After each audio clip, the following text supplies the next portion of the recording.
Hi everyone, and welcome to the FilmDirt Lounge. I've just seen Capricorn One, a film I should have seen a long time ago. It came out in 1977. This loosely covers a conspiracy where NASA decide to fake a mission to Mars. The whole mission and the landing on the surface of Mars is all handled in a film studio, and could be a metaphor for the moon landing conspiracies back in the 60s, where there's still quite a movement of people that don't believe it ever happened. It looked like it happened to me. Everything you see on TV is true, isn't it? Surely. It does seem quite a feat for technology back in the 60s. So let's have a chat about Capricorn One. It stars the great James Brolin, Sam Waterston, Elliott Gould, Holbrook, Telly Savalas, Karen Black, and here's a name I never expected to be saying, O.J. Simpson, who's one of 3 pilots on the mission. So you could say an interesting film. The mission is kind of laid out from the point of view of the media. And then we have scenes in NASA mission control and also amongst the families of the pilots, mainly James Brolin's. And all the scenes flow very well, the story is unfolding. All the pilots believe the mission is real, as do most of the NASA crew, apart from a few of the key people upstairs. And of course one of those key people is Holbrook, who's pretty much the villain of the piece. And he always plays the same villainous weasel of a character, doesn't he, in every film. I loved him in Magnum Force, where he's Dirty Harry's new boss. He's always a character you love to hate. I love it. And also Elliott Gould.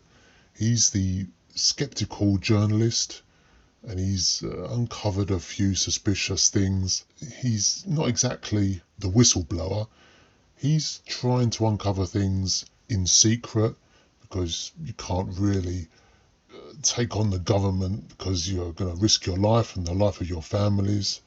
Anyone that likes looking into government conspiracies, as I did recently as well with my coverage of the JFK documentary I recently covered on this channel, where some people that raise problems with certain missions, they seem to disappear. So obviously you've got to keep things under wraps, and the character of Robert Caulfield is just trying to find out the truth at this stage rather than publishing a big expose. And the first half mainly of this film covers that threat pretty well, because there's another character that worked at mission control.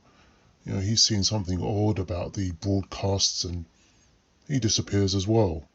So in my eyes, really the first half, or maybe the first 2/3 of this film, covers all this story really well, and it is tense. And there's some great acting by the 3 pilots, well, 2 of them, when the revelations are given to them by Holbrook, where it's pretty much an ultimatum. When the real mission is revealed to them and they're hurried away into the back studio, you either comply or your family's lives and your life is in danger. So that is quite an ultimatum.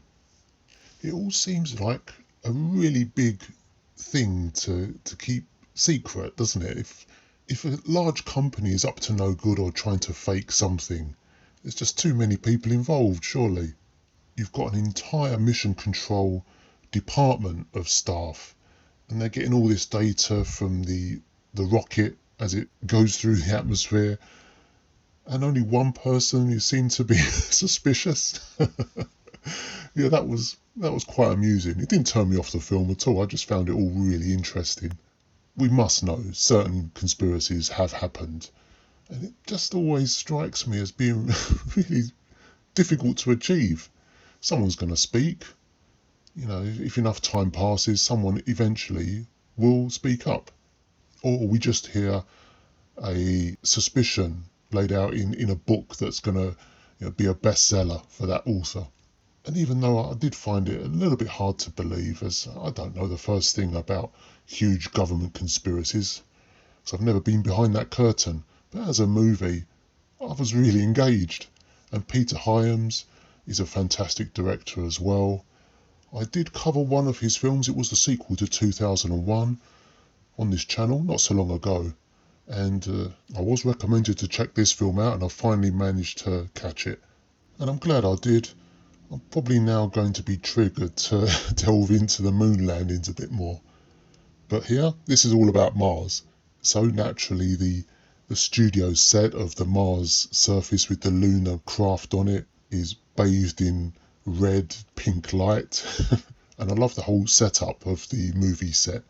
And they're just casually walking around it as it dawns on them that they're subject of something that's going to change their life, and a big secret they're going to have to keep from everyone, including their own families. And the pride of achieving something no other man or few other men have ever done, that deception is going to be with them forever. And it's very well put to screen. Now, that was my favourite part of the film. The last third, maybe, I think spoils this whole story. I know that they've got to make a run for it, and that's understandable. They're scared. And then they meet Telly Savalas in the desert, who's flying a biplane for them, and they hand out flares to each other to shoot them up into the sky when they're near death or when they're captured, I believe. And it just seems like it's not as strong as the first 2/3 of the film. I think we could have and should have gone into a little bit of a deep dive of the whole deception side of it, and how long can man keep this secret. That could have been quite an interesting story. We didn't really need all this last act where they're being chased by helicopters and hiding in gas stations. I think it was really just a cop-out. To me, this seemed much easier to write than the deep dive I wanted them to. I wanted to see them squirm as they're giving interviews or talking to their own families and friends about this mission. That would have been much more of a character study. But now we got this chase in the desert on a hide-and-seek type mission. I just thought, what a shame. Because I do like Peter Hyams' work. His movies have always got this deception angle and a mental thriller angle. It wasn't a strong enough ending for me, because we don't really see much of James Brolin outside of the chase. And we could have seen much more of Elliott, Gould and Hal Holbrook and their battle of minds. One's uncovering the mission and one's trying to suppress it. That's what we should have got more of. Okay, let's give this a score. I think 3 stars is fair. It's above average, and I did enjoy most of it. As I said, I think it's just let down by the last act in the desert. And also, it just seems to end really abruptly with James Brolin's character at the funeral. And he's in slow motion, and the film just ends. It's very strange, isn't it?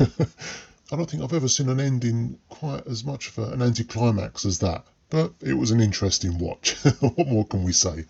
Okay, thank you everyone for listening to my thoughts on this film. And join me again for next time for another film chat. You can do that by liking and subscribing, of course.